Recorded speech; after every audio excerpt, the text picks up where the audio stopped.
Class 8 के geography class में आप सभी बच्चों का बहुत बहुत स्वागत है। हम लोग ज्योग्राफी का दूसरा चैप्टर अजैव संसाधन भूमि मृदा एवं जल पढ़ रहे हैं। तो आज हम लोग पेज नंबर 228 यानी इस चैप्टर का तीसरा पेज पढ़ेंगे, जिसमें हम लोग भूमि के प्रकार और विश्व के देशों में महादेशों में कृषि योग्य भूमि कितनी है और भूमि का लोग किस प्रकार उपयोग कर रहे हैं, इसको हम लोग पढ़ेंगे। तो चलिए हम लोग शुरू करते हैं कि वनों के अंतर्गत भूमि का हम लोग किस किस तरह से प्रयोग कर रहे हैं। भूमि के उपयोग के बारे में पहले हम लोग पढ़ रहे हैं कि वनों के अंतर्गत भूमि है सामान्यतः लोगों की अपनी भूमि होती है जिस पर वे कृषि करते हैं या मकान बनाते हैं। तो इस तरह की भूमि उनकी अपनी निजी भूमि होती है। अब है भूमि के प्रकार।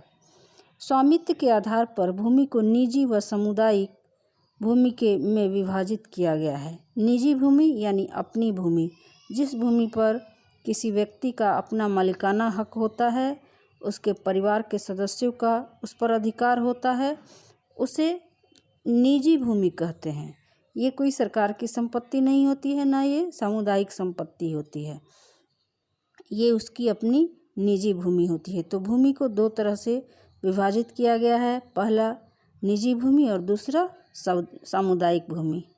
तो सबसे पहले हम लोग निजी भूमि को पढ़ते हैं कि निजी भूमि क्या है। तो निजी भूमि व्यक्तियों के स्वामित्व में होती है। निजी भूमि का उपयोग किसी एक परिवार या उसके परिवार के सदस्यों द्वारा किया जाता है। इस प्रकार की भूमि का उपयोग निजी उद्देश्यों के लिए किया जाता है। अब निजी भूमि वह भूमि होती है जो किसी व्यक्ति का अपना भूमि होता है और उस पर उसका और उसके परिवार के सदस्यों का ही अधिकार होता है। उस भूमि का उपयोग वो अपनी इच्छा के अनुसार करते हैं, जैसे उस पे खेती करना, उस भूमि पे पशुपालन करना या मकान बनाना या मकान बनाकर किराए पे देना। ये अपने उपयोग के लिए उस भूमि का प्रयोग लोग करते हैं। तो इसको हम लोग निजी भूमि कहते हैं। अब दूसरा है सामुदायिक भूमि। सामुदायिक भूमि समुदाय के स्वामित्व में होती है। इसका उपयोग समुदाय से संबंधित व्यक्ति के लिए किया जाता है, जैसे चारा, फलों, नट या औषधीय बूटियों को एकत्रित करना। सामुदायिक भूमि को साझा संपत्ति संसाधन भी कहते हैं। अब सामुदायिक भूमि ऐसी भूमि जिस भूमि का उपयोग सार्वजनिक रूप से किया जाता हो, उस भूमि को सामुदायिक भूमि कहते हैं। वो किसी निजी व्यक्ति का अपना नहीं होता है, जैसे चारागाह, उसके बाद गार्डन, पार्क, खेल का मैदान, ये सभी सार्वजनिक क्षेत्र की भूमि कहलाती है। शमशान घाट, ये सब। तो ये है सामुदायिक क्षेत्र की भूमि। अब है भूमि का उपयोग प्रतिरूप। विश्व के विभिन्न देशों में भूमि उपयोग में काफ़ी भिन्नता पाई जाती है। भूमि उपयोग प्रतिरूप शब्द का उपयोग भूमि के विभिन्न उपयोगों को दर्शाने हेतु किया जाता है। अब इसमें ये बताया गया है कि भूमि का उपयोग प्रतिरूप विश्व के अन्य देशों में या भारत में ही भूमि का किस किस तरह से उपयोग किया जा रहा है, कहाँ किस प्रकार की भिन्नता पाई जा रही है, अंतर पाया जा रहा है, यही इसमें जाना जाता है। अब है संसार के मानचित्र में कृषि योग्य भूमि का वितरण कहाँ कहाँ किस प्रकार से है, वही दिखाया गया है। अब विश्व संदर्भ में कृषि योग्य भूमि। अब संसार के मानचित्र में ग्रीन कलर से जो दिखाया गया है, वो ऐसी भूमि को दिखाया गया है जहाँ खेती की जाती है। देखिए, भारत का अधिकांश लगभग 70-75%, 80% भाग जो है वो कृषि ग्रीन कलर से दिखाया गया है, यानी वहाँ खेती होती है। और बाकी यूरोप में, एशिया के अन्य देशों में, अफ्रीका में, ऑस्ट्रेलिया में, उत्तरी अमेरिका में, दक्षिण अमेरिका का कुछ कुछ क्षेत्र है जहाँ कृषि योग्य भूमि है। तो यही इस संसार के मानचित्र में दिखाया गया है।